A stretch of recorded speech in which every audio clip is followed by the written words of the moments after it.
വാതിൽ തുറന്നത് മാത്രമേ ഓർമ്മയുള്ളൂ. പിന്നത്തെ കാഴ്ച കണ്ട് സത്യം പറഞ്ഞ് ഞാൻ ഞെട്ടിപ്പോയിട്ടോ. രണ്ട് ദിവസമായിട്ട് ഞാൻ ഈ ഭാഗത്തേക്ക് വരാറുണ്ടായിരുന്നില്ല ക്ലീനിങ് ഒന്നും ചെയ്യാൻ വേണ്ടിയിട്ട്. അതുകൊണ്ടുള്ള പരിപാടിയാണ്. ഇപ്പം ഗ്ലൗസ് ഒക്കെ ഇട്ട് അത് ഇങ്ങോട്ടേക്ക് വരാൻ പറ്റില്ല കേട്ടോ. ഒരു ഭാഗത്ത് പ്രാവിൻ്റെ കാഷ്ടം, മറുഭാഗത്താണെങ്കിൽ എലിയൊക്കെ ചത്ത് കിടപ്പിട്ട് കേട്ടോ. എനിക്ക് സത്യം പറഞ്ഞാൽ സങ്കടമൊക്കെ വരുന്നുണ്ട്. എന്തിനാ എനിക്കിങ്ങനെ പണിയൊക്കെ തരുന്നതെന്ന് ആലോചിച്ചിട്ട്. നമ്മൾ വന്ന സമയത്ത് ഇതൊന്നും ആയിരുന്നില്ല കേട്ടോ അവസ്ഥ. കാരണം 7-8 മാസമായിട്ട് ഈ ഒരു ഏരിയ ഒന്ന് ക്ലീൻ ചെയ്യുന്നേ ഉണ്ടായിരുന്നില്ല. അപ്പോൾ അത്രയും പൊടിയും കാര്യങ്ങളും ഉണ്ടായിരുന്നു. അതിനനുസരിച്ചിട്ട് പ്രാവിൻ്റെ കാഷ്ടം ഉണ്ടായിരുന്നു. കാരണം ആൾ ഇവിടെ തന്നെയായിരുന്നു താമസം കേട്ടോ. അപ്പോൾ അത്രയും കാഷ്ടമൊക്കെ ഉണ്ടായിരുന്നു. എനിക്കാണെങ്കിൽ ഇത് അലർജി ഉള്ളതാണ് കേട്ടോ. എനിക്ക് ഒരു പ്രാവശ്യം ഞാൻ ഇതുപോലെ വെക്കേഷൻ വന്ന സമയത്ത് ഇതുപോലെ എനിക്ക് അലർജിയൊക്കെ ഉണ്ടായിരുന്നു. അപ്പോൾ സാധാരണ രതീഷ് ഉണ്ടെങ്കിൽ രതീഷ് ഇതൊക്കെ ക്ലീൻ ചെയ്യാറുള്ളത്. പക്ഷേ ആളില്ലാത്ത കാരണം ഇതൊക്കെ എൻ്റെ തലയിലായി കേട്ടോ.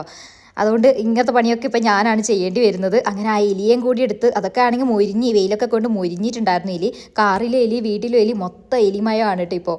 അങ്ങനെ ഏകദേശം അതൊന്ന് ക്ലീൻ ചെയ്തെടുത്തു. പൊടിയൊന്നും ഉണ്ടായിരുന്നില്ല. ഈ കാഷ്ടവും ഈ എലിയുടെ ചത്തതിൻ്റെ വേസ്റ്റൊക്കെ ആയിരുന്നു ഉണ്ടായിരുന്നത്. വേറെ അങ്ങനെയുള്ള വേസ്റ്റ് ഇതൊന്നും ഉണ്ടായിരുന്നില്ല കേട്ടോ. എലീനെ ആണെങ്കിൽ ഇവിടെ മയിലൊക്കെ വരാറുണ്ട് വൈകുന്നേരങ്ങളിൽ. ആ മയിലാണ് കേട്ടോ കൊണ്ടുവന്നിട്ട് ഇങ്ങനെ മുറിച്ചിടുന്നതൊക്കെ.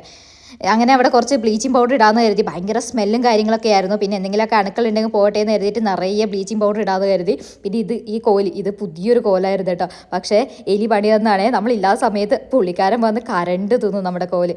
അത് കാരണം ഇപ്പോൾ അത് ഉപയോഗിക്കാനൊന്നും പറ്റില്ല. അപ്പം ഞാൻ ഈ ഒരു ഏരിയ മാത്രം തുടക്കാനായിട്ടാണ് ഇപ്പോൾ ഈ ഒരു കോല് ഉപയോഗിക്കുന്നത്. അങ്ങനെ ഞാൻ അവിടെയൊക്കെ ഫുള്ള് ബ്ലീച്ചിങ് പൗഡറൊക്കെ ഇട്ട് ക്ലീൻ ചെയ്യാമെന്ന് കരുതി. കാണാൻ നല്ല രസമാണ് ഈ പ്രാവ് വന്നിരിക്കുന്നതും മയിൽ വന്നിരിക്കുന്നതൊക്കെ. പക്ഷെ അവർ ഈ ഭൂമിയുടെ അവകാശികളൊക്കെ തന്നെയാണ്. പക്ഷേ ഇങ്ങനത്തെ ഒക്കെ പണികൾ തരുമ്പോഴാണ് സത്യത്തിൽ നമ്മൾ പെട്ടുപോകുന്നത് കേട്ടോ.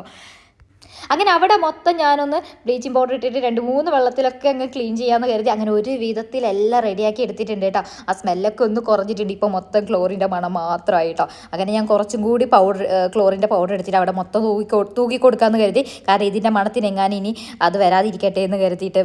വരും എന്തായാലും, വരാതിരിക്കത്തൊന്നുമില്ല. എന്നാലും എൻ്റെ ഒരു സമാധാനത്തിന് വേണ്ടി കുറച്ച് ക്ലോറിൻ പൗഡറും കൂടി അവിടെ ഞാൻ തൂക്കി കൊടുത്തു കേട്ടോ. നല്ല രസമാണ് ഈവനിങ് ഒക്കെ ഇവിടെ വന്നിട്ട് ഇങ്ങനെ ഇരുന്ന് പുറത്തേക്കൊക്കെ നോക്കി ചായയൊക്കെ കുടിക്കാൻ വേണ്ടിയിട്ട്. ആ ഒരു സ്വപ്നത്തോടെയാണ് ഞാൻ ഇത് ഉണ്ടാക്കാൻ വേണ്ടി പറഞ്ഞത്. പക്ഷേ ഇങ്ങനത്തെ ഓരോ പണികൾ വരുമ്പോൾ തോന്നുന്നു ഇതൊന്നും വേണ്ടായിരുന്നു.